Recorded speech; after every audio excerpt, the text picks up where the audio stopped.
Well, good afternoon, everyone. My name is Ingrid Gershman, and I'm the Assistant Director of the Arnold A. Saltzman Institute of War and Peace Studies. And I'd like to welcome you all today to our expert panel on the SolarWinds Holiday Bear hack, Shifting the Standards of Cyber Espionage, with Peter Clement, J.D. Work, Jason Healy, and Kimberly Marten, who will serve as today's moderator. Before turning it over to Kim, let me tell you just a little bit about her. She's professor of political science and department chair at Barnard College and a member of the Saltzman and Harriman Institutes, PONAR's Eurasia, and a member of the Council on Foreign Relations, the International Institute for Strategic Studies, and the Chicago Council on Global Affairs Foreign Policy Experts panel. She specializes in international security in Russia, and her most recent previous project analyzed the politics of warlords. Kim has a really strong media presence, and I'm sure you've seen her on The Daily Show, CBS This Morning, MSNBC's Rachel Maddow, The Last Word, the PBS NewsHour, NPR's All Things Considered, Fresh Air, Here and Now, KQED's Forum, and WNYC's The Takeaway. She has authored myriad journal articles and 4 books. So Kim, I'll turn it over to you. Thanks for being with us today.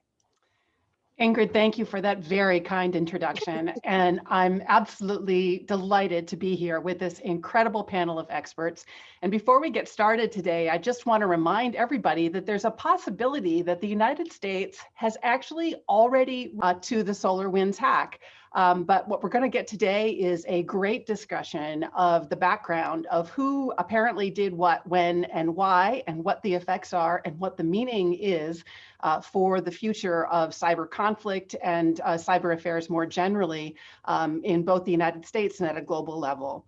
Before we get started, I just want to say that each of the speakers wishes to have it said that the views that they express here today may not reflect the views of organizations that they're associated with, including Columbia University. And so each of them is only speaking for themselves and not for any organization. So the full biographies of the speakers are going to be put in the chat as each of them speak. The order we're going to go in today is first Peter Clement, then J.D. Work, and then Jason Healy. And so let me just start out by saying that Peter Clement is a senior research fellow and adjunct professor at Columbia University School of International and Public Affairs. He retired from the CIA in 2018, where he held just a number of senior analytic and management positions with a special expertise in Russia and Eurasian analysis. He's published a lot of journal articles and book chapters on Soviet and Russian foreign policy. His original training, he has a PhD in Russian history from Michigan State. So Peter, please take it away. Thank you so much, Kim. I'm hoping that everybody can hear me. First, let me say I'm delighted to be here. This is a fabulous panel, very amazing colleagues. And I'm going to take the liberty of using PowerPoint slides only because now that I've been on Zoom for the last 2 semesters, it's become a habit. It also hopefully will speed things along because I only have like 15 minutes. So I will go quickly here. Can everybody see the slides okay? Not yet, Professor. Not yet. Okay, this is not a good sign. I hate this. It says I have it on share. Oh, just go back and reshare, start over. It'll be Okay, that's what I'm trying here. Yeah. Let's see. See it now? Yes. Okay, good. So very briefly, I'm really going to focus on the Russian decision-making and what we can speculate perhaps about the processes at play in Russia. But I always like, when I do any kind of an analytic piece, I always like to get to the basic facts quickly. So first, what happened? Well, there was a major hack of SolarWinds, which produces a software called Orion. It affected some 18,000 or more customers. I'm going to let Jay and JD get way more in the weeds if people have issues there. It's a pretty significant hack. It also affected a good number of US government entities, including the Department of Defense, Treasury, Justice, Commerce, NIH, State Department. Hopefully nobody in the intel community, but we will see. when did it happen? This is a fascinating question to me, because to do the analysis about possible Russian motives, if in fact it's the Russians, you need to know when this occurred and what the context was at the time of the initial hack. Based on what the CEO of FireEye, Kevin Mandia, said in testimony, he said that the hack occurred sometime in October of 2019, and it was just a hack. They entered, but supposedly did not do anything. It wasn't until March of 2020 that they opened up where they had infiltrated through malware and began to snoop around and actually collect information. So here too, I'm going to defer to JD and Jay about particulars here if that is not entirely correct. This is what I've been reading in the open source press.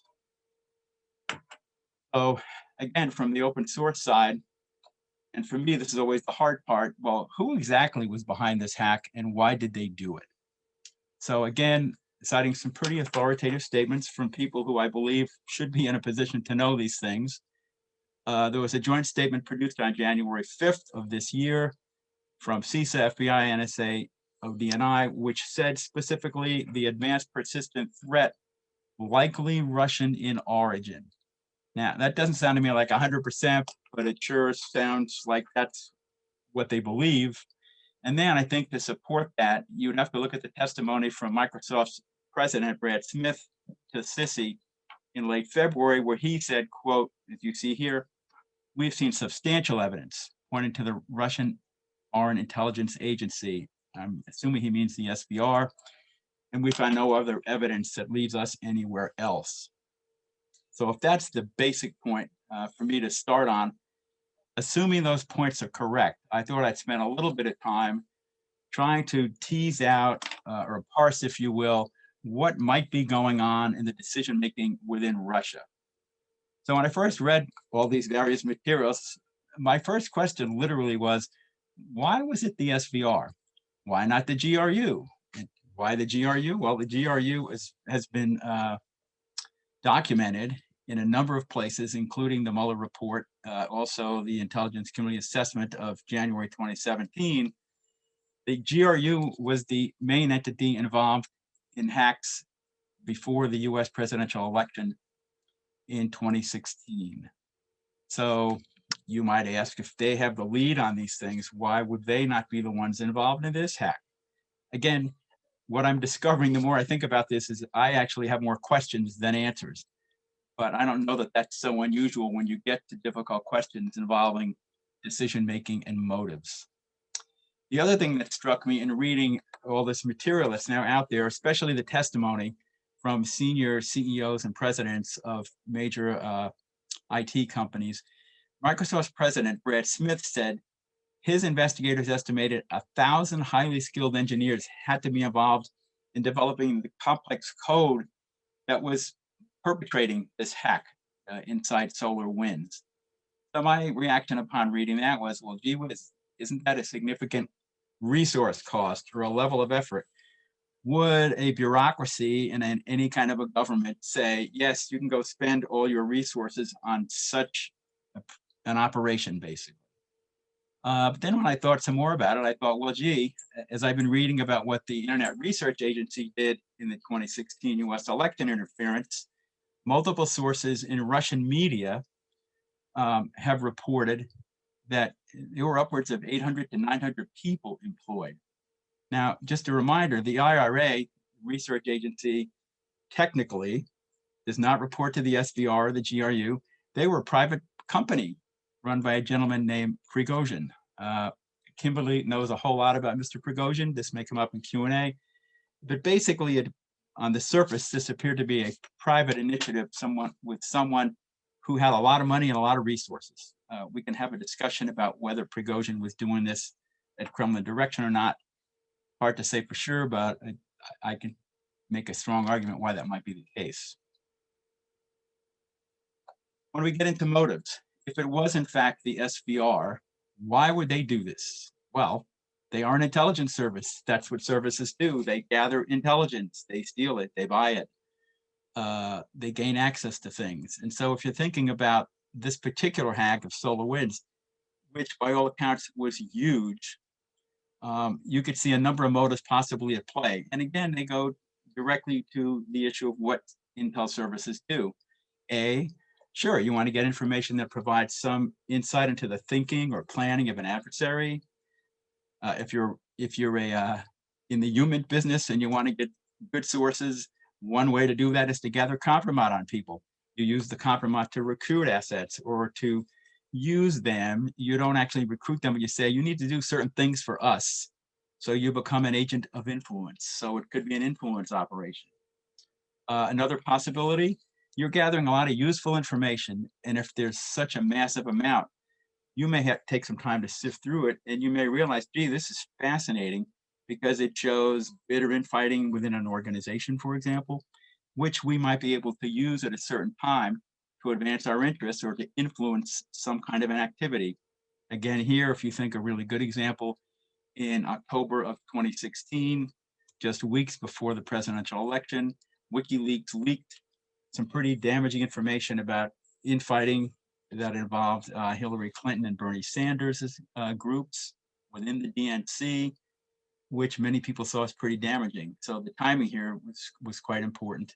And some people would call this weaponizing information. Finally, if you're thinking maybe the SBR just wanted to show off, maybe they have amazing capabilities.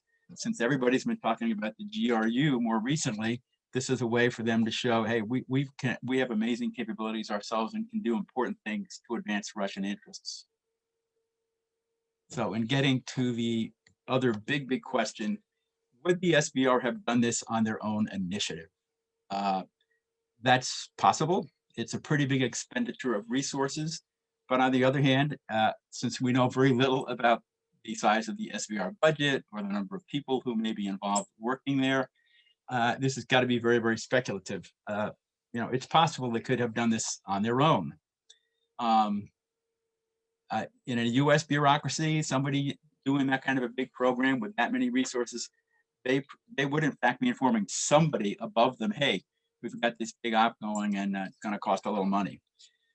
I can't speculate in a too well-informed basis on what the SBR would do here, but that's a possibility.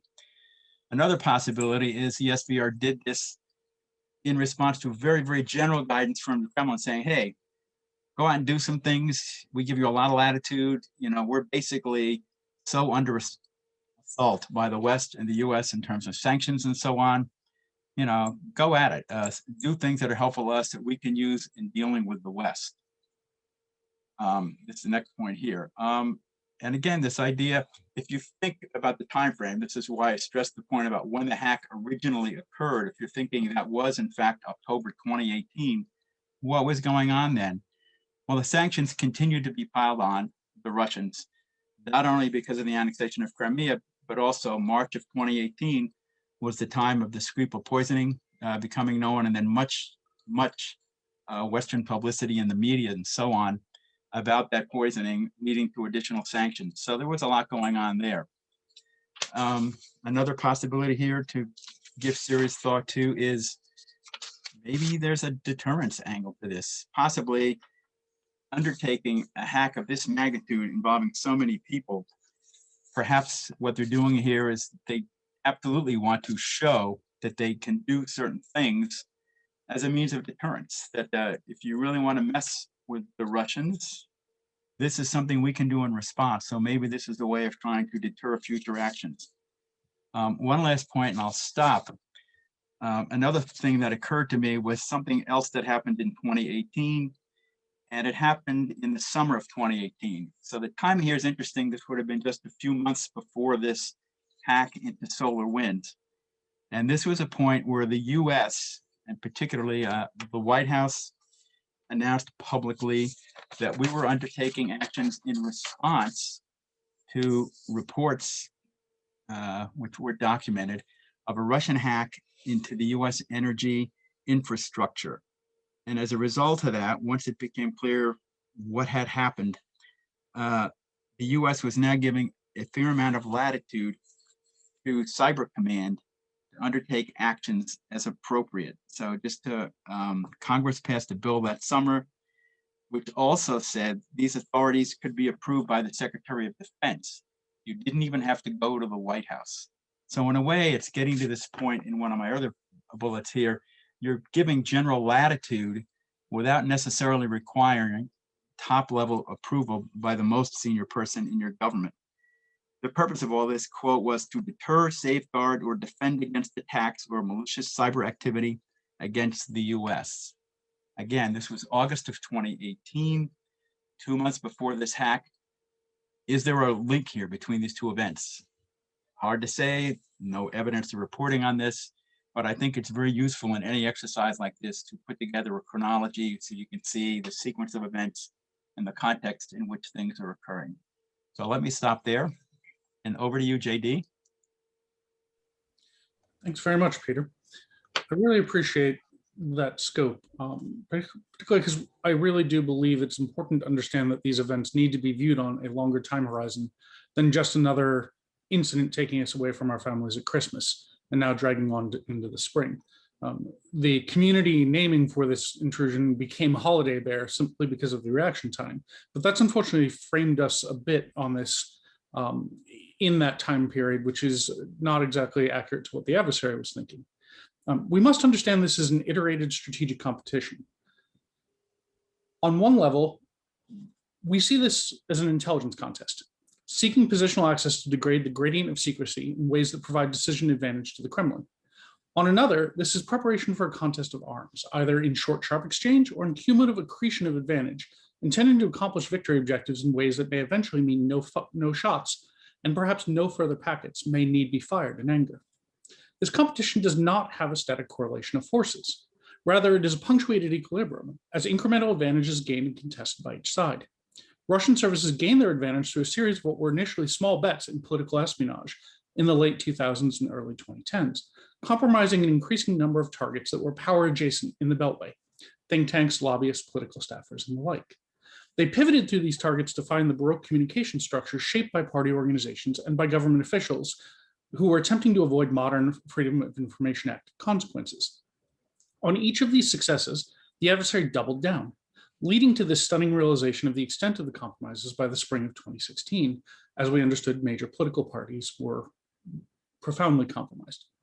This gave the adversary not only intelligence advantage, but options to shape influence objectives that they had traditionally pursued for decades through classic active measures of propaganda, poison pen, and cooperative contacts, agents of influence, as you spoke about, Peter.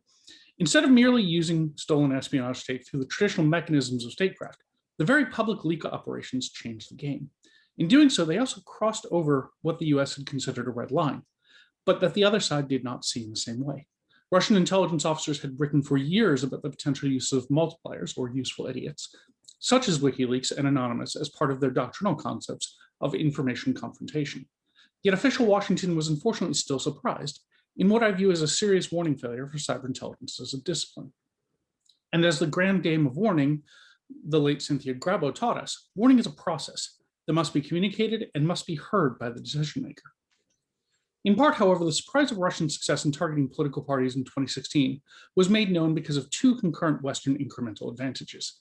The first is the golden age of endpoint, which provided commercial intelligence players far greater visibility than had been previously possible, coupled with advances in storage and processing, including machine learning approaches, that greatly increased the probability of detection for malware implants delivered using common tradecraft.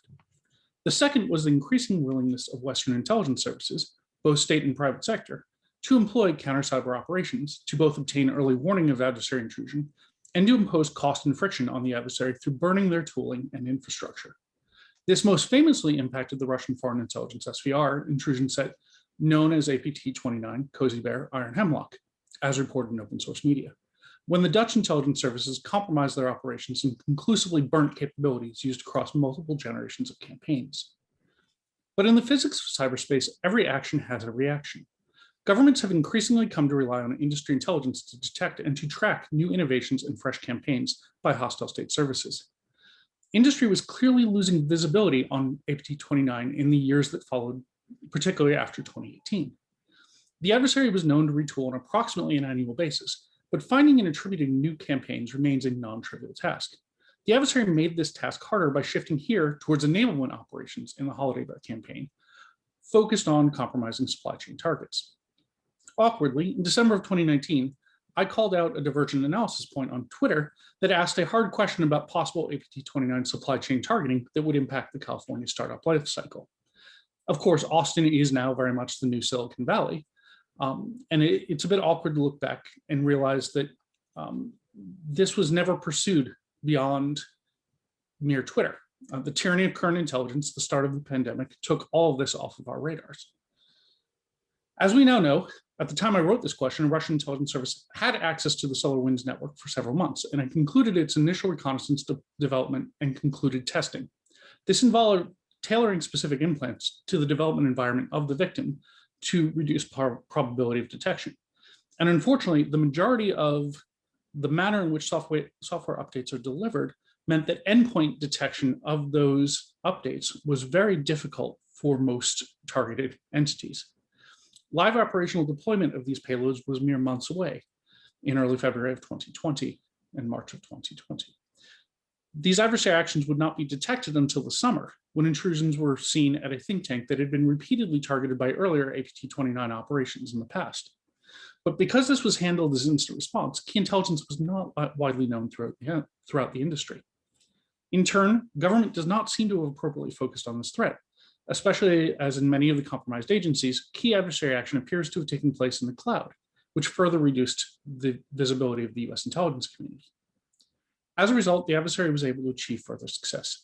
This included pivoting to targeting multiple other technology firms, including others in the cybersecurity industry. Among these targets are entities that the Russian intelligence service almost certainly considered to be part of the wider US intelligence enterprise, in part mirror imaging bias, but in part because of the complex relationships between current and former members of services as they've moved into the private sector.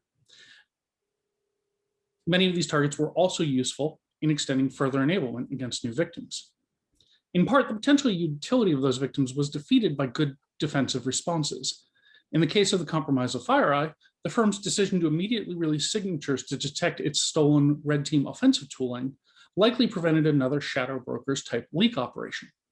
In the case of CrowdStrike, the adversary appears to have been entirely unable to access targeted communications due to critical decisions made by the firm in the configuration of its email environment. An attempt to compromise Palo Alto networks appears to have been detected quite early and defeated in detail by their incident response. We understand less about responses of other victims, unfortunately in part because of the complications of non-disclosure agreements and pending litigation. But it's further important to note that a large number of the victims in this campaign were not actually compromised through the original maliciously modified SolarWinds updates, but rather other mechanisms that remain largely unknown. There are other shoes yet to drop as more details about this campaign continue to become public. We continue to see additional tooling identified in connection with some of these other intrusions as incident response and remediation efforts remain ongoing.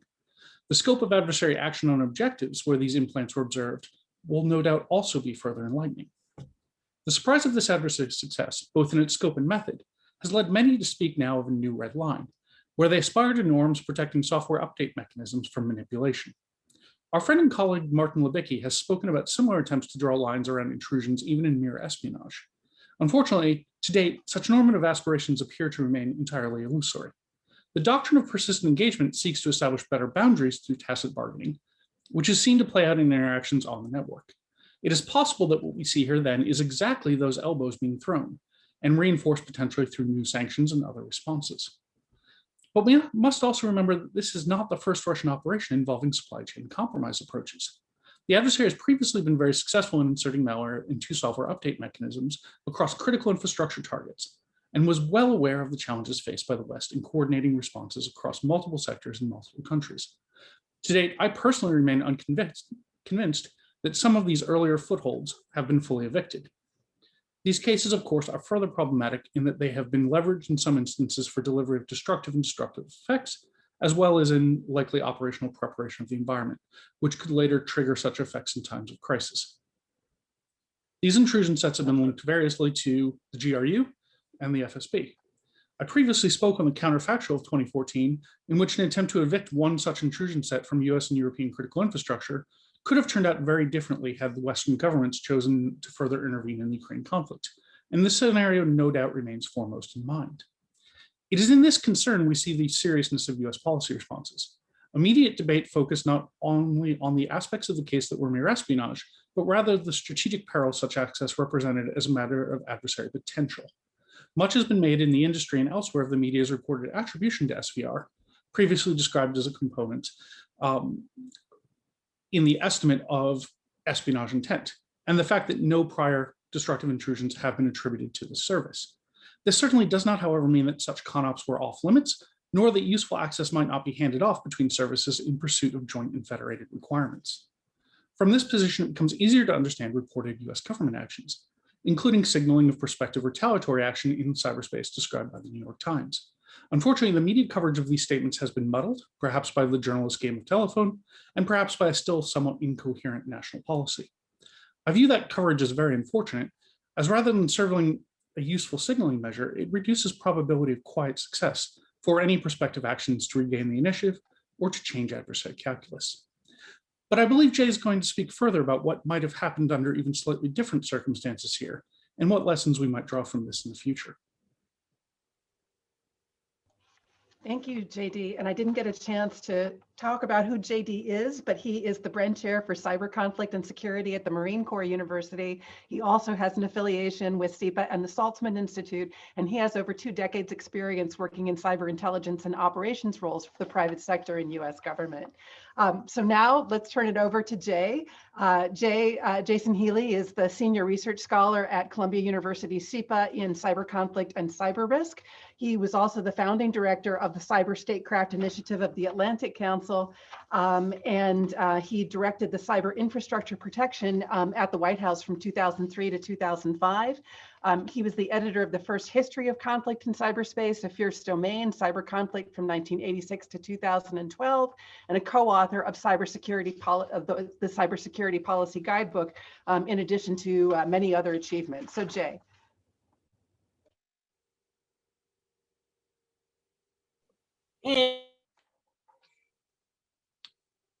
No sound. Professor Healy, you are muted. You're muted. And I was just bragging about how I learned to unmute myself on Zoom, and then I ended up hitting the button again. Hey, everyone, how are you? Just following just 2 fabulous speakers, right? I mean, Peter talking about here's the Russia background, right? And here's the geopolitics of this and understanding about the SVR and how that fits in with Russia. Following JD, who knows so deeply that more than any person ever alive on who's doing what to whom in cyber. So I'm not going to cover either of those. I want to look at what the SolarWinds incident helps teach us about cyber conflict. For example, it's a big question in international relations right now, whether in cyber the offense has the advantage or the defense has the advantage, right? JD just mentioned how some companies defeated this, right? He mentioned Palo Alto Network and CrowdStrike, which both seem to have some success. FireEye lost, but then detected them in our whole responses because largely of what FireEye did. But just think of what SolarWinds tells us about this offense-defense balance. Defense is possible, but only for very elite organizations against a sophisticated attack, like it seems the SVR conducted here. I mean, just think of how difficult it is if you want to try and do a database of cyber incidents so that you can measure them. Do you measure this as one campaign? Do you measure this as 120 active exploitations? Or do you measure this as 18,000, which is the number of enterprises which appeared to have downloaded the software and were therefore vulnerable and could have been affected by the SVR if they had wanted to? So it really tells us quite a bit about the study of cyber conflict. And I'd like to point out, right, if I could rename what we're now calling Holiday Bear or SolarWinds or SolarWinds, and add it together even with the Microsoft Exchange hack that we've seen recently from China, I would brand those 2 together and call them Nemesis. Because Nemesis was the Greek god that would strike down those that were full of hubris, especially in the face of the gods. And these 2 operations, but especially SolarWinds, came when the United States was feeling perhaps at the height, the United States government was feeling at the height of its confidence for the first time in over a decade, probably 15 years. The United States was feeling, oh, we've got our mojo back. Right in the earliest days, the United States was really the only one that had game.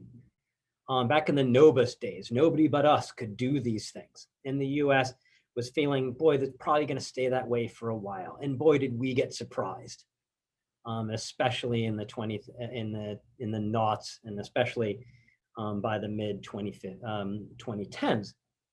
And so then the United States felt, boy, we just don't have it. But now it's 2020. We've got a US Cyber Command. We've got a Cyber National Mission Force.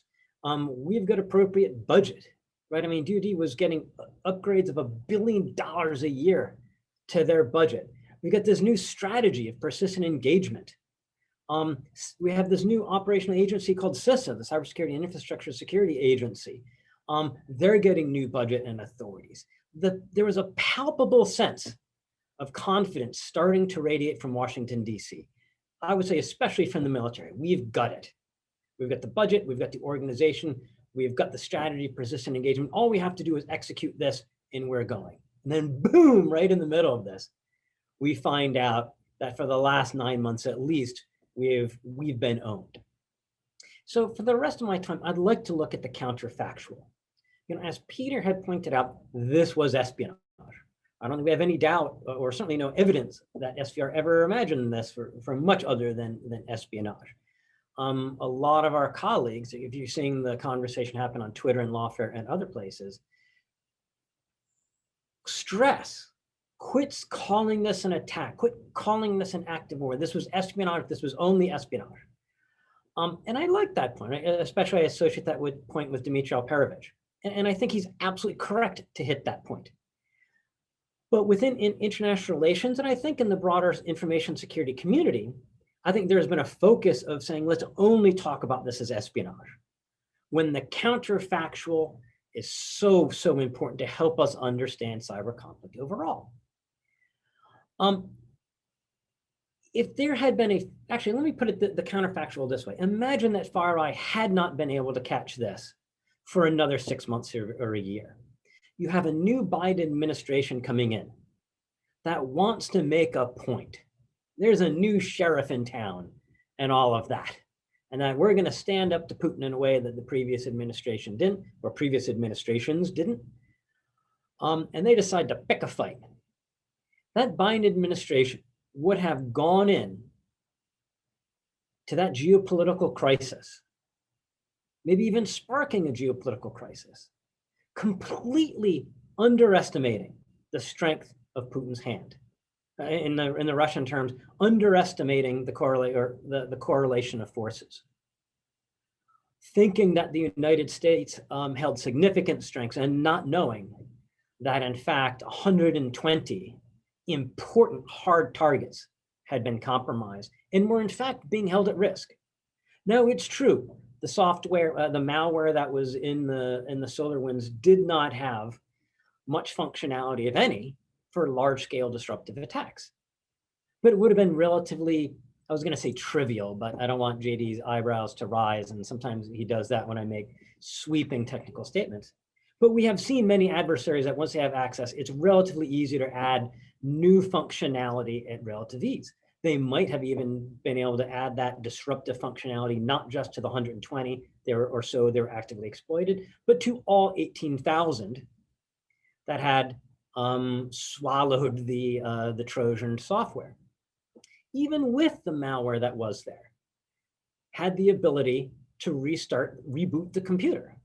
So imagine if the Biden administration is here saying, all right, we're gonna get into a shoving fight with Putin to show him just who the killer is in this room, and then all 120 computers in 120 key organizations in the United States and the West all reboot at 11:59 a.m. on a Monday morning. Right? Imagine how that would make it feel, and the signaling of strength that would come from Putin, and the feeling of vulnerability that we would be feeling. To wonder just how deep is this Russian access, just how much have they learned, just how much more could they do. If we had that moment over the holidays, that JD mentioned how we had the ruined holiday for cybersecurity professionals. If that moment had come towards the denouement of a crisis, or the apex of a crisis. We're talking about an incredible geopolitical moment that could have been done, even with just the functionality that was likely already in place with SolarWinds. So even if the elements of this counterfactual are too counterfactual for you, still please take away that we are underestimating the role of surprise in cyber conflict. Yes, maybe this wasn't in place for SolarWinds, but it could be.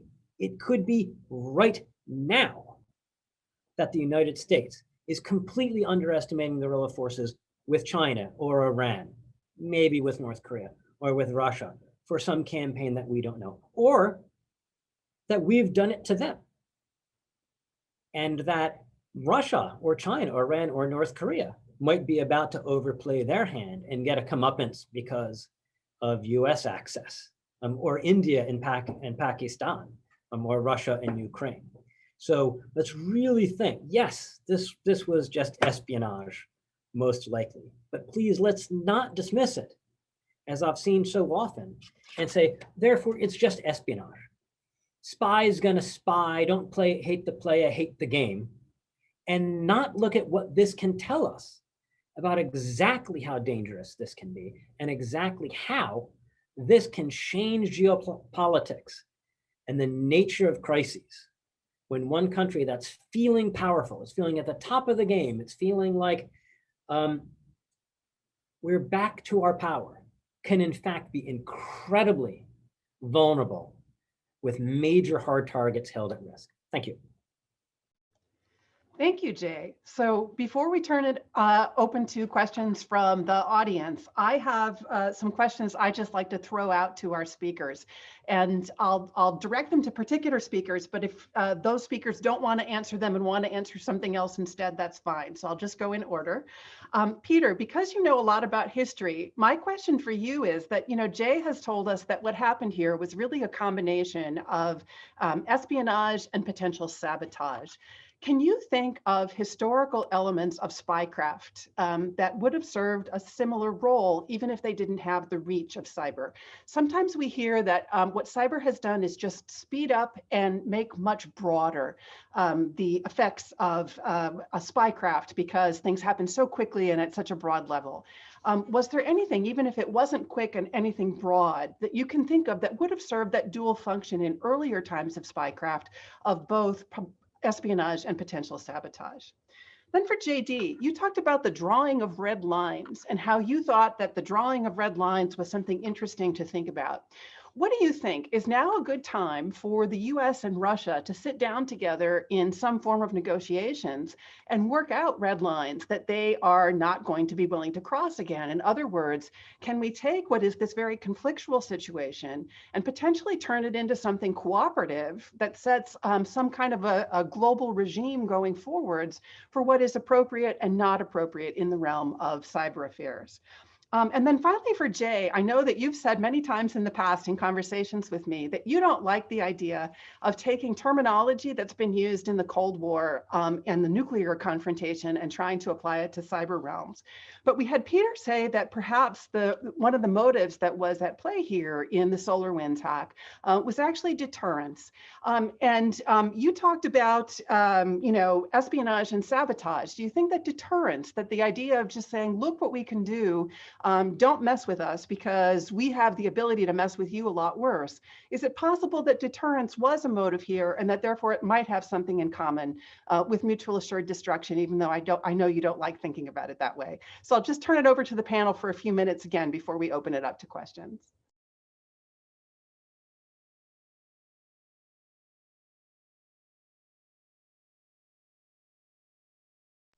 Don't forget to unmute. Peter, you're muted. I'm here. Yep, thanks. I actually am much more interested in the third question you just posed. Kim, can I take a stab at that first? I'm actually seized with the idea that because there is so much we don't know about what's going on in the cyber realm, is it possible that we're in the midst of a gradually ascending spiral of escalation? There's a reason I mentioned that hack into the US energy grid. That is a big deal. And this is several years ago. I see JD nodding, thanks. But to me, that was a huge deal. And all it was a signal. Hey, we're there. We got in. Do you really want to mess with us? And then I don't know what we've been doing in response. I do know that after the 2018 mid-year elections, I think Cyber Command, somebody in the US government said, hey, we did something. And one of the things they reported it did was to take out the IRA, the Internet Research Agency. Took them down for a while. Now they've been renamed. They're Locktier Research Agency. Anyway, it got me thinking, is this SolarWinds thing just one more action in this continuing game of, it's like Mad Magazine, spy versus spy. You did this, I do that, you did that, I'm gonna do that. And are we in the middle of something like that we just don't see all the pieces? And then you get into a little bit of this deterrence theory. And then I wonder, well, gee whiz, what does it take to prove or to actually gain a sense of MAD or deterrence? If they already show they're in our power grid, why then you need to show that they can do this other stuff in everybody's software and gain all this information, which does sound more like espionage. I don't know that I'm quite into, we're now at war, but I'm not entirely diehard in my thinking on this yet. But all those reasons I cited about SBR possible motives, there's a lot of cool espionage potential given the massive audience, CEOs, people's private lives, silly things that people say in their emails, and amazing opportunities for compromise or information operations against an entity. Remember Sony and what happened with the North Koreans? So I'm going way afield here, but Kim, you really got me going on the third question. This internal war that is kind of invisible to most observers. These are the days when I actually wish I was still in government. I'm sorry, it's driving me crazy, but I suspect there's a lot more here that we just don't know. Scratch an analyst and get someone excited about stolen secrets. If I can just do a quick two things on that. Bob Jervis and I, who I think has joined, did a piece on, it was called The Escalation Inversion. And we have a section that looks at 4 decades of intensification of cyber, actually escalation of conflict within cyber. Like it hasn't yet escalated out of cyber, but we've seen this 4 decades of escalation in cyber. I'm putting that into the chat. And actually we're pulled out the section on that intensification and escalation, and it should be coming out with the Atlantic Council as a separate piece within a week or so. Great. JD, do you have any thoughts? So I'll pick up on the concept of this spiral and this spy versus spy. One of the things that we've been debating for some time that led to a radical change in the US government posture in 2018, adopting this concept of persistent engagement, was the idea that deterrence does not work in cyberspace, at least at or below the threshold of armed conflict. We can debate whether it holds above the threshold, but it's a different strategic logic, and we're stumbling our way into understanding what that logic is. Now, there is some pushback that says maybe it's not a strategic logic of competition, but rather a logic of the intelligence contest, which also plays out here. But one of the things we're finding is you don't actually get to red lines by norms and the things we declare in advance or things we can reach at a negotiating table. We're not there yet. We're nowhere near the level of operational maturity in the space where there's an understanding of what happens on the wire in such a way that can be translated to the diplomats. There's just simply too much not yet known, not yet made public. And therefore, none of those diplomatic engagements have been proven productive, in my view. And unfortunately, nothing has changed after those engagements. So I think reality bears out that view. What instead we see is this process of attempting to reach tacit bargains, trying to define red lines, trying to define behavior by what we do on the networks, by what we react to, as other folks have done, and what we then choose to do in different responses. Here, the red line is not just around the strategic peril of access, this idea of potential sabotage or potential large-scale disruptive action, but it's also just the idea of scale, scope, and potential exposure, where the degree of impact matters in a way that prior espionage we've not had to factor with. We saw this with the OPM intrusions and theft, where our official Washington reacted very differently to the scope of that loss of data than we did to a whole variety of other mere economic espionage intrusions. And we begin to see that in a couple of other places, particularly around the hack and leak operations, where that material is being weaponized in unique ways for influence in the political process, for interference. And we drew, I believe, successfully a very strong red line around that in the lead up to the 2020 election, in that we saw no hack and leak operations of significance, and we saw, confirmed by the assessment declassified by the Office of Director of National Intelligence. And we also importantly saw no disruptive or destructive action, despite some very serious concerns.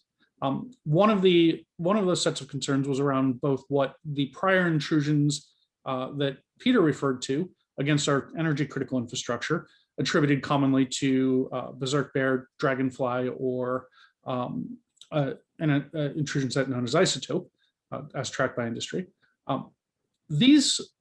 That intrusion set had previously been detected targeting state and local governments in the fall of 2020, according to open source reporting.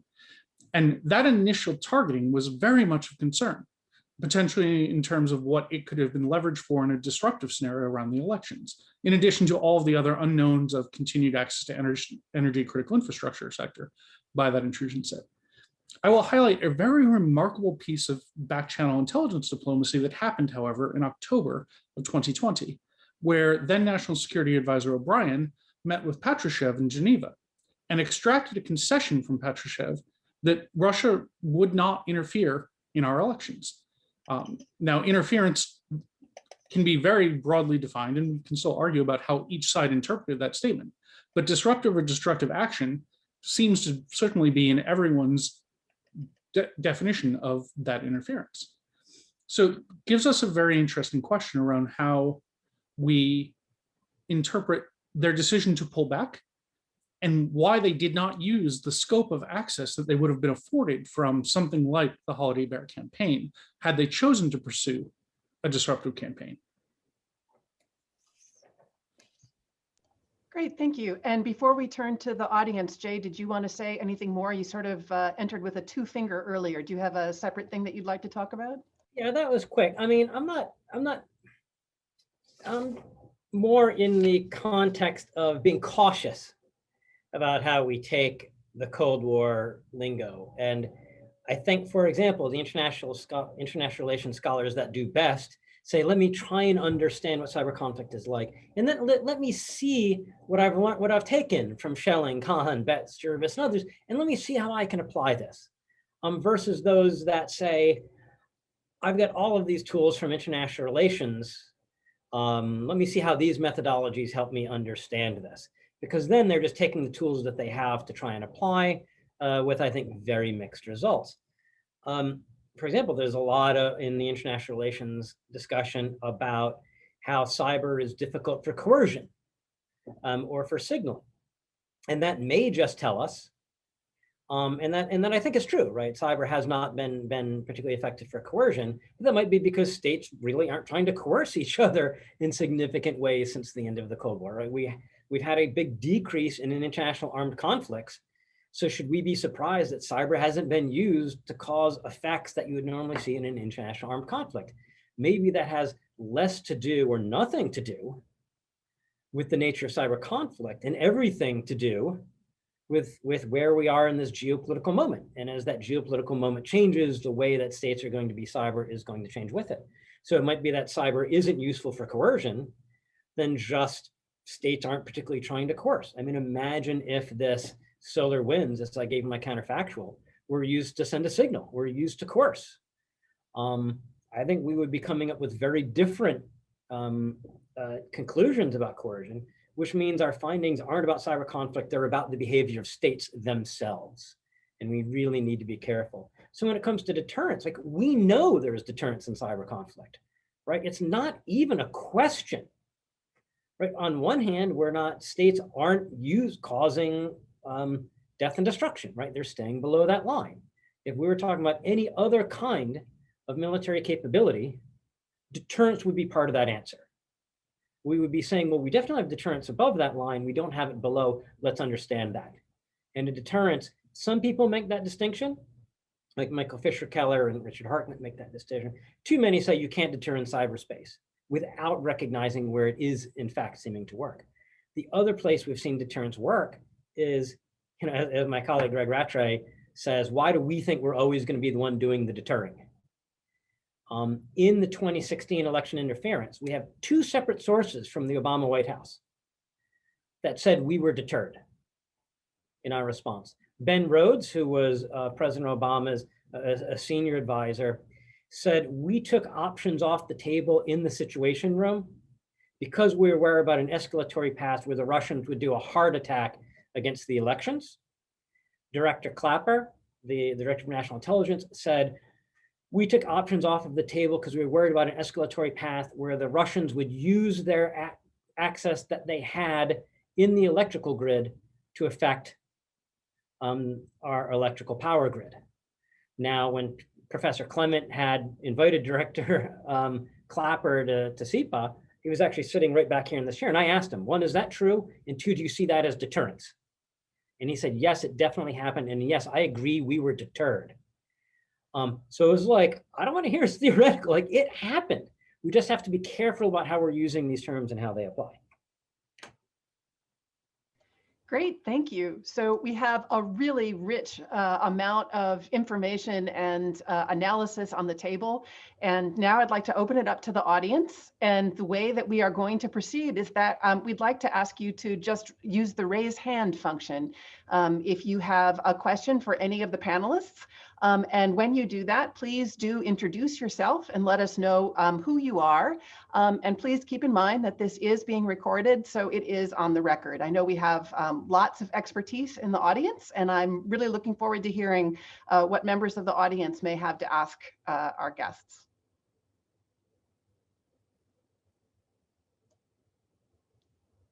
And I'm not seeing any hands go up yet. I see a hand up. I see Kyle Dion. Hi, yeah, so I'm a former SEPA student, actually took classes with several of the people on the panel here, so very nice to see you guys. I'm just curious, I wanted to ask about Professor Healy's remark about sort of the confidence that the US government and a lot of institutions were feeling about our position kind of when it comes to cyber threat intelligence and everything in that landscape. And I'm just curious about where the confidence comes from, and also a little bit concerned if, you know, I come from the Marine Corps originally, and something that was always kind of hammered down on us was, you know, complacency kills. And when you think about sort of the development of, you know, an institution maturing and kind of growing into competency, you know, newly established organizations like CISA or, you know, Cyber Command kind of taking the lead on things. I mean, I don't understand why we would feel confident necessarily given, you know, sort of the nature of the threat landscape and how easy it is to be compromised, or you know, just how hard it is to attribute different campaigns or breaches to specific threat actors. So it really kind of, I don't know, it just seems like the Wild West. And I don't know, I guess that's kind of a nebulous question, but. No, it was a great question. And I do want to tip it to JD when I'm done, just to see if he agrees with my statement on the confidence. I think the U.S. I wouldn't have said complacent, right? I would not have used that term, and I don't think you were necessarily trying to argue it was complacent, but I wouldn't argue complacent. I would say for most of the 2010s, that the United States was not feeling we had the key elements in place, right? And if you're saying, all right, what is a government organization, or any organization, what do you have to feel you've got to start feeling like you've got your arms around this problem, right? You've got to have resources, which is you got to have the money, you have to have the troops, the forces, the people. They have to have the training, and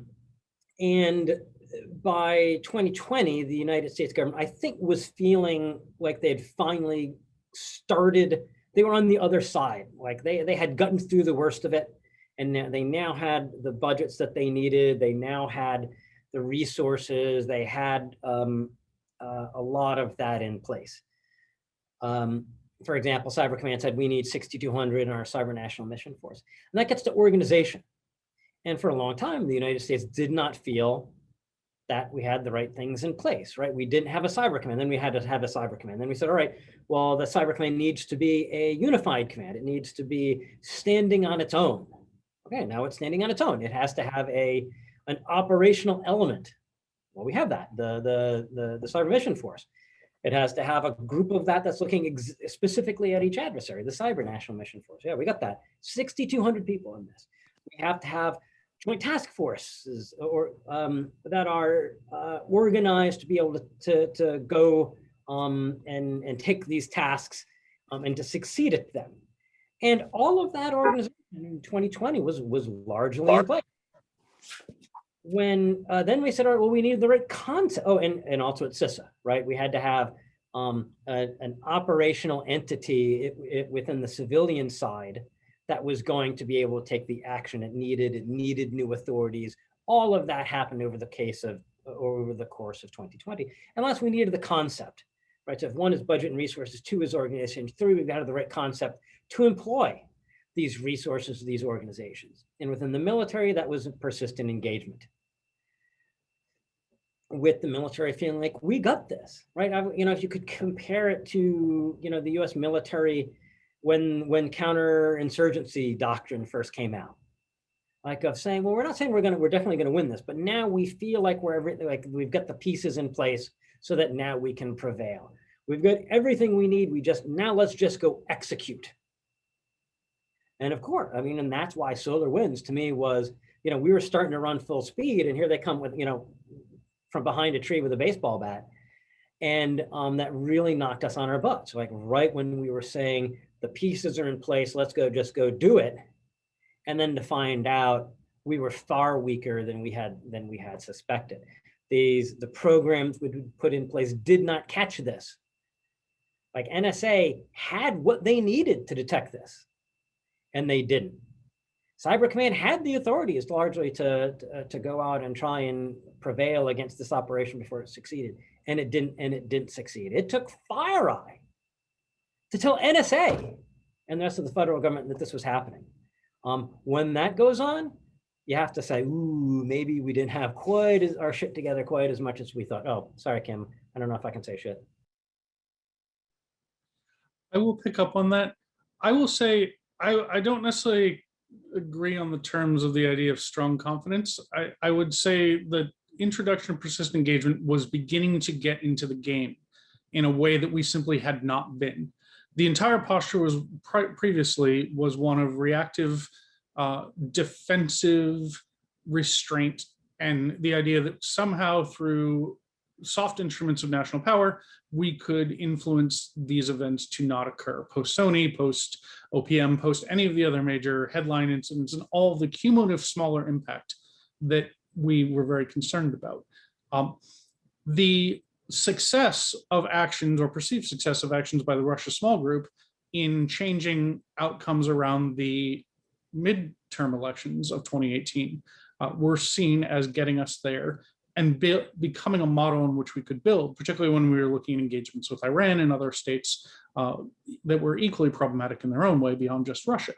What I don't necessarily feel that SolarWinds is a baseball bat that would halt our momentum, Jay.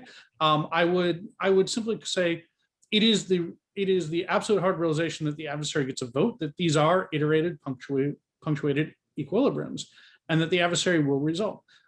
SolarWinds, or the entire Holiday Bear capability, came about as the adversary retooled solely to work around the classes of things we'd already put in place.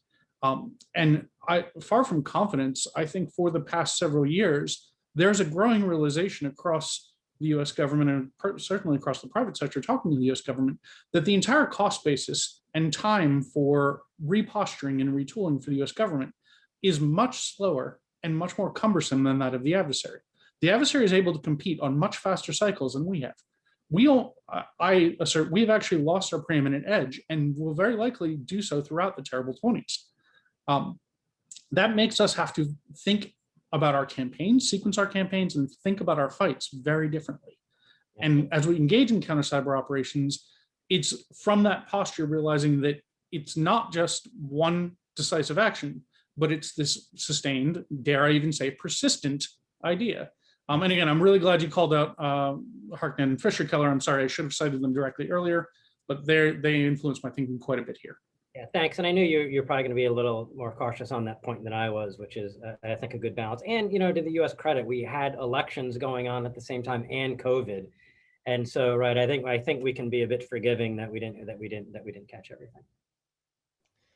Great. So we have a number of people with hands raised, which is terrific. And I'm just going to ask each hand raiser again to identify themselves and then also to try to direct your question to an individual speaker. So next on the list is Jenny Jun. Hi, everyone. I'm Jenny. I'm a PhD candidate in the political science department here, working on cyber coercion issues. My question goes out to, I don't know, JD, whoever wants to take it. I'm wondering what you think about persistent engagement in counter cyber operations and how these actions that the US is taking now will be perceived by adversaries. So it almost kind of reminds me of analogies to the logic on ballistic missile defense, right? Your defensive actions to cut off my access to your grid makes you relatively more free to behave more aggressively towards me. And so therefore I should be more worried about your sort of things that are meant to be purely defensive, but destabilizes sort of a shared mutual hostage situation. I'm just wondering what you think about these or the effects of these actions might be. Thanks. Great. Who wants to take that? Yeah, I'll pick it up first. And for those of you that know Jenny's work, you will soon. She's got a great paper that looks at these issues of Schelling's work on coercion and takes in ransomware and how that changes. And so it's going to be it's a fabulous paper when it comes out. And you know, Jenny, yesterday, based on the conversations that we had, I went and reread Tammy Biddle's great paper on coercion for practitioners that was in TNSR, which does a great job of summarizing all these, just to remind myself. And so much of coercion, as Schelling pointed out, can be is just more difficult, and you had pointed out in part because of trying to signal, and it can be especially difficult for the United States because you've got so many different power centers that it's hard to send different messages. So I'll be very curious about how for persistent engagement to especially work best, we would be really well integrated in the interagency process so that we're making sure we're sending consistent signals so that the adversaries say, ooh, when we do that, they don't mind so much, but when we do this other thing, they really hit us hard. And I think that's going to be awkward because we say espionage for geopolitical purposes is fine. We've said repeatedly, but for espionage for commercial gain is not okay. But now we've in U.S. government Department of Justice has indicted foreign operators for conducting geopolitical intelligence, right? I mean, now we're seeing perhaps that the United States government is going to do some kind of reprisal for SolarWinds, even though we had said that that's going to be acceptable. So I think these are going to be really difficult. When it comes to counter cyber, I always in those defer to JD. So I think there's a huge problem in the way we describe counter cyber in public discourse. The trade space of these operations is not publicly known or understood well. The range of actions are often perceived as more aggressive than they are meant to be or than they actually are in practice. One of the things that is most stunning about counter cyber is we see these interactions routinely on the wire across dozens of adversaries and red-on-red engagements and across other allies even engaged in their own activities. But yet somehow we consider our actions to be uniquely escalatory or uniquely problematic, in part because we tend to try to signal off of them and signal in ways that badly describe them. You could view the recent media reporting around retaliatory actions as much as describing things that were intended as a counter cyber scope as a direct offensive use of counter value targeting, which is a very different creature. Unfortunately, we muddle this discussion up far too much in our conversations. And muddled even further through the conversations that then play out into the media that the adversaries then pick up on. This doesn't put them in a good position to understand us or what we mean when we say these things.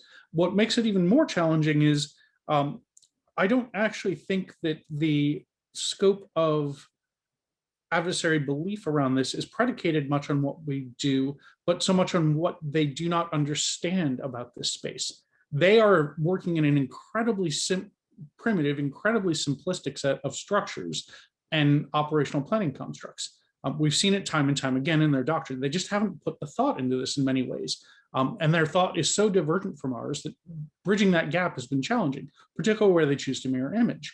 When they go after a private sector firm looking for an offensive tooling set, they don't think they're going after a firm that's been contracted to do red team simulations against banks or other entities.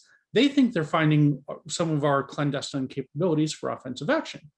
And to try to explain to them that that's just not how things work here is a radically difficult proposition.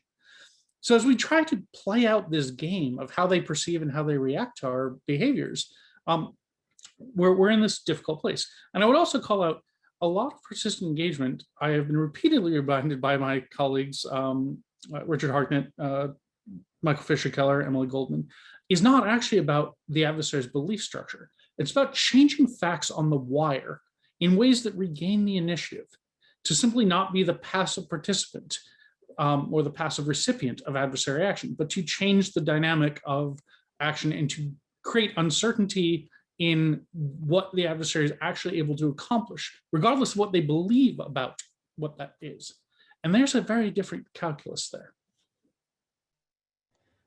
Peter, do you have anything to say about that comment on the adversary and what the adversary understands or thinks?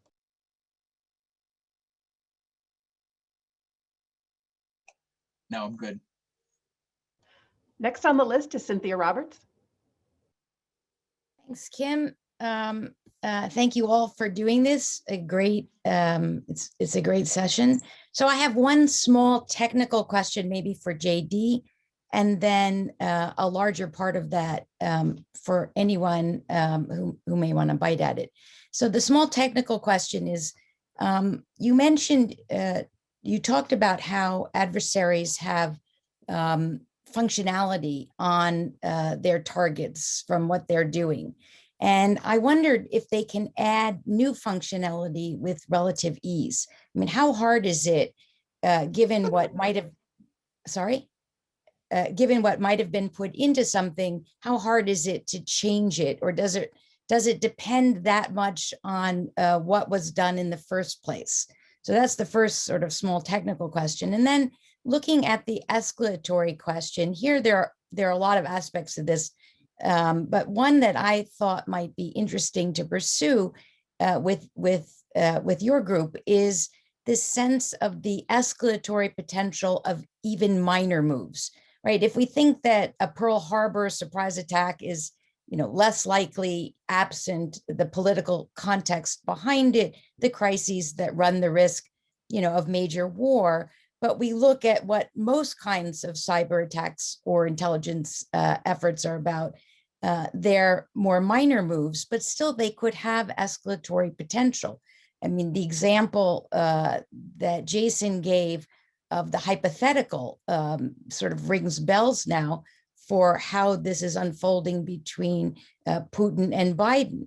And it's possible that there could be an action-reaction sequence that could lead to an escalation that neither side intends. So I wonder how you look at that part of the dynamic. Thanks. Sure. Thank you for your question. Very quickly on the matter of functionality. This is one of the problems unique to the cyber domain.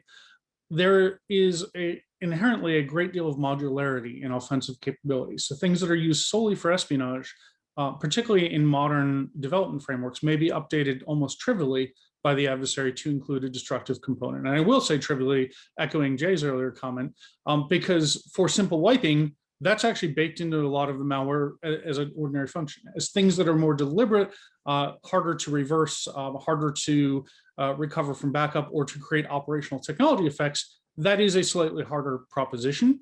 But those capabilities are resident in adversary inventories and their arsenals and may be added to any of these accesses, particularly where the adversary has potential scope of reach.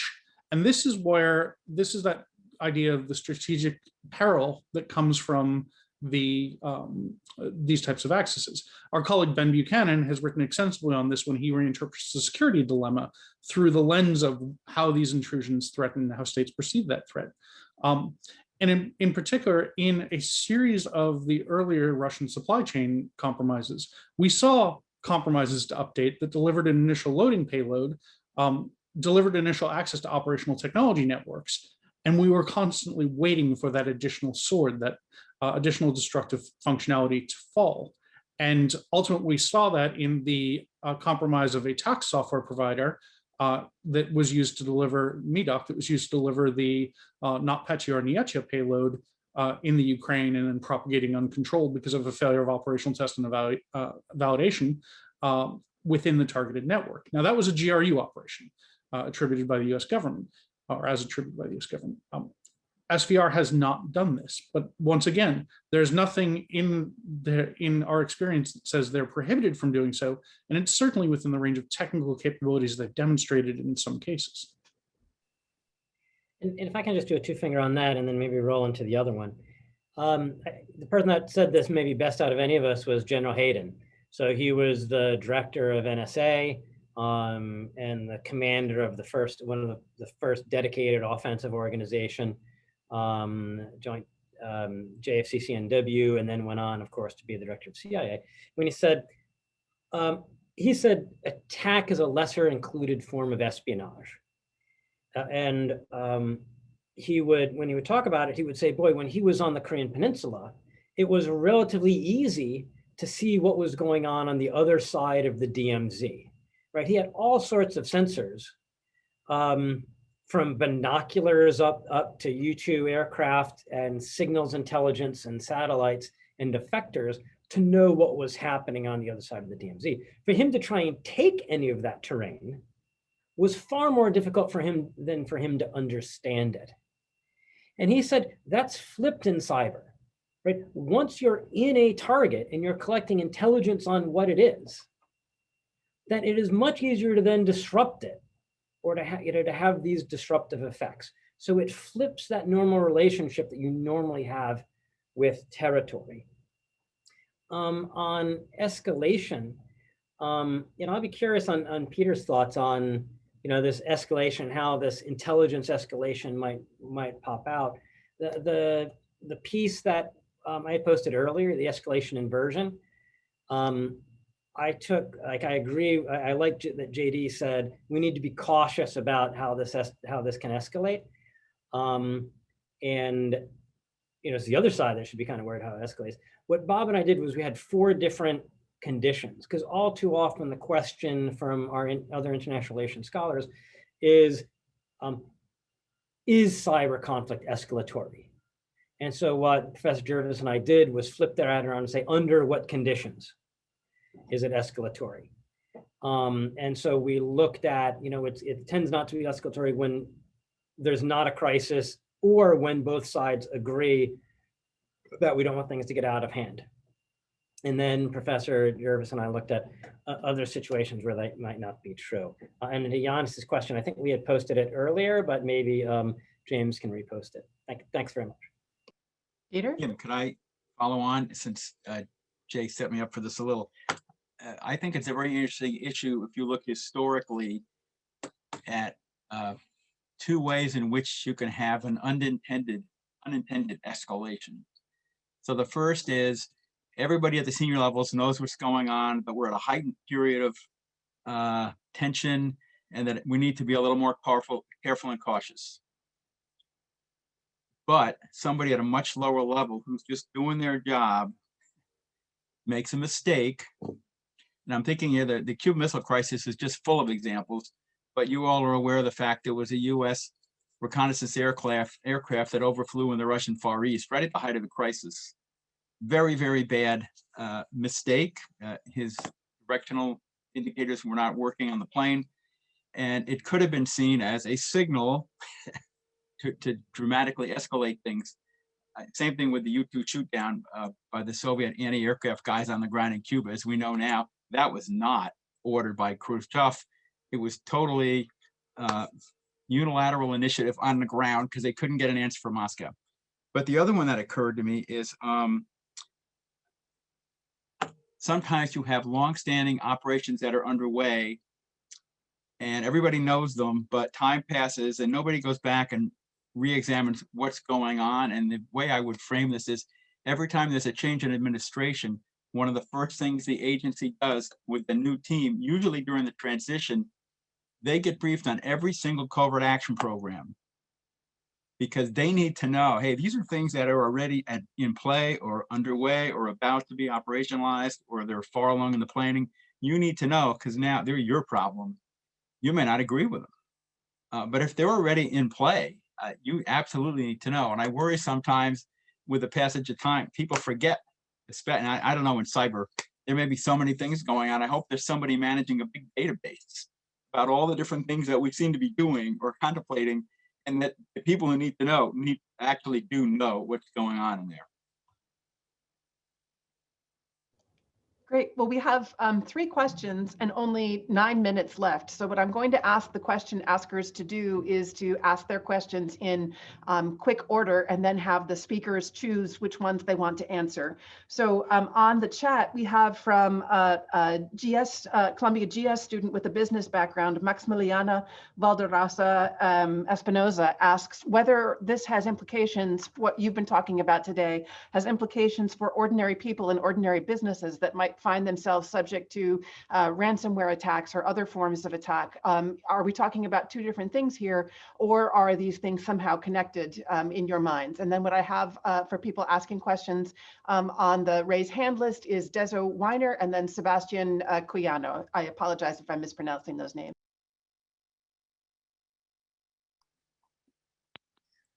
I can go first and ask my question. Hi, I'm Deja Weiner. I'm an undergraduate at St. John's College. And I'm interested about the role of attribution and the speed of attribution and just sort of like the consequences of misattribution. Like something very important for this particular hack is like that we're attributing it to SVR and not the GRU. And we learn a lot of lessons, and that sort of explains some of the actions that they do. But it seems that attribution is highly critical. And also it's on the reverse side, like what are the consequences of publicly not knowing what the US is doing abroad? And perhaps also that what adversaries do or do not know about what the US is doing abroad. Great. Sebastian? Hi there, can everyone hear me? So I'm Sebastian Cuyano. I'm a cyber threat intelligence analyst at Morgan Stanley. And my question has to do with the proportional response to the recent Microsoft Exchange hack versus the SolarWinds hack. And I guess how the Biden administration needs to deal with that. Thank you. Great. So let's just go in the order that people presented. Peter, did you want to talk about any of the questions that have been raised?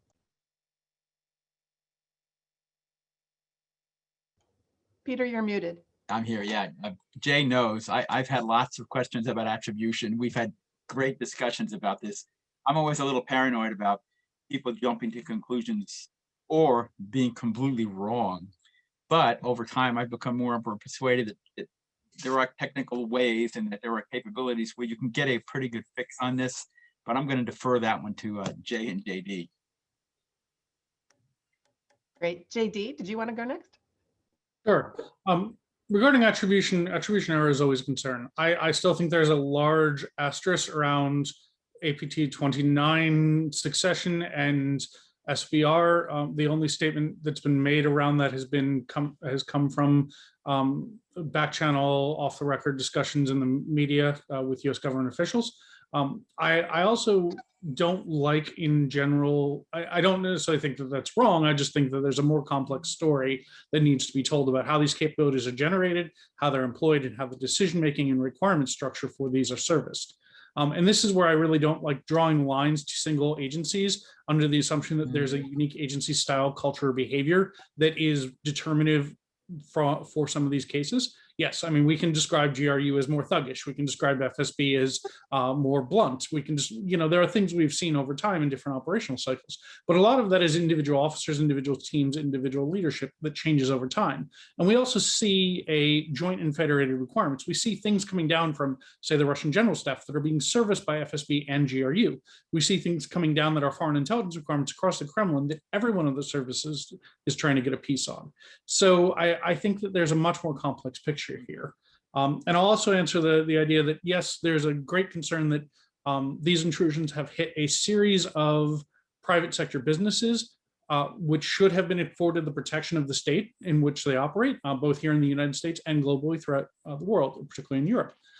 Unfortunately, that protection has not been forthcoming, and that extends down to the individual level. There's a fundamental trust between a nation and its people that the nation will protect its people from hostile foreign and military, military and intelligence services, and that has not been happening. In fact, there's almost been an abdication of that responsibility, and fundamentally, that is a serious concern in all of these cases. And I don't know how we fix that. We also, to the question of proportional response, I will call out the exchange intrusions are very different. They started as a core Chinese intrusion set attributed by Microsoft as Hafnium. Some other folks call it something else. It was a land grab. It was a land rush where a closing window of vulnerability allowed for rapid exploitation to get a foothold in a large number of organizations. It's incredibly indiscriminate. It's incredibly opportunistic. It creates as much strategic peril by virtue of the absolute unknowns of these. Also the fact that they're dropping these very old 10-year-old web shells that provide that foothold that are potentially then hijacked and have been hijacked by other parties on those targets. And of course, now we've seen the indiscriminate use of this one-day exploit during that closing window or during the closing one-day window of exploitation. We've seen a lot of other players pick it up, including these ransomware criminal operations. The response to how a state allows that type of complex, entangled pain to be created versus by virtue of the second stage selector targeting logic we saw in Holiday Bear, a much more targeted operation, a much more deliberate operation ought to be different. And there is really a set of concerns there. Unfortunately, we tend not to react to prior land rushes at all. We tend not to react to the things that involve cascading compounded exploitation by multiple parties, where the initiating party should bear more responsibility for unleashing that whirlwind. But we don't have a good logic to articulate that to our adversaries or to make that a thing that we can signal effectively even as we're imposing those responses. It's a thing we're really struggling with in this conversation at the moment. Great. So Jay, I think you get the last word because we're running out of time. Thanks. Yes, we are. On the and thanks to everyone for joining us and the great questions. On Maximilian on the how is this affecting ordinary businesses? I think it's it's maybe the biggest distinction of cyber conflict from conflict in the other realms is how it affects the rest of us, right? I mean, if there are attacks in terrorist attack in Latin America, or if there or something is happening in northern Ethiopia, it's terrible, but it doesn't affect us much here. If there is large scale espionage or significant espionage, like when we rolled up the Anna Chapman and her other Russian spies, right? It was kind of interesting in New York. It was cool, cool cocktail party conversation if you happen to know one of them, but it didn't really affect any of us. This stuff is happening on the same technologies that all of us are using, right? I mean, this Chinese espionage, was affecting 30,000 enterprises that were using Microsoft Exchange, right? This has democratized the espionage. So now more and more and more of us, as did the US, monitoring the backbones and other projects. I'm not trying to pin this on others. I'm saying all of this about digital network intelligence, about computer network espionage, about cyber conflict, wraps us all up globally because we're all netizens in ways that are very different than in air, land, sea, and maybe to a lesser degree space. And so a lot of my work has been trying to call attention to that this isn't us versus them. This isn't spy versus spy. This isn't a bilateral like it was in the Cold War, to get to Kim's earlier question. It's kind of just, all we had to worry about was US and USSRs because they're the ones that had the most missiles. This is all of us. Jane Lute has a great quote about how national security is about all of us. Homeland security tends to be about each of us. And so on attribution, right? I mean, JD had brought this up, like attribution has gotten so much better over time, but only for now and only for some. Right? JD had mentioned the golden age of the endpoint, right? Because we've gotten so good at endpoint detection, you've got companies like CrowdStrike, you've got Google, you've got Microsoft, you've got people that have this great visibility. We're so much better at attribution, but I mean we narrowly, right? I mean we, the United States in particular, that have large intelligence communities, and we have, and the bulk of the companies that are good at this are American companies. There are a few that aren't American, like Kaspersky's pretty good, Russia, F-Secure, ESET, Slovakia, but they're not particularly Chinese companies, right? They're not Brazilian companies, they're not Ecuadorian companies, they're not South African companies. And so it can be good, great for the United States that we've gotten so much better at attribution. And if we're thinking about US power, that's where you can end the conversation. But if you're thinking about what are the dynamics, what's it going to be like to be one of these countries, and the US is likely to catch you because their attribution is better, or they're more likely to catch you than you are them.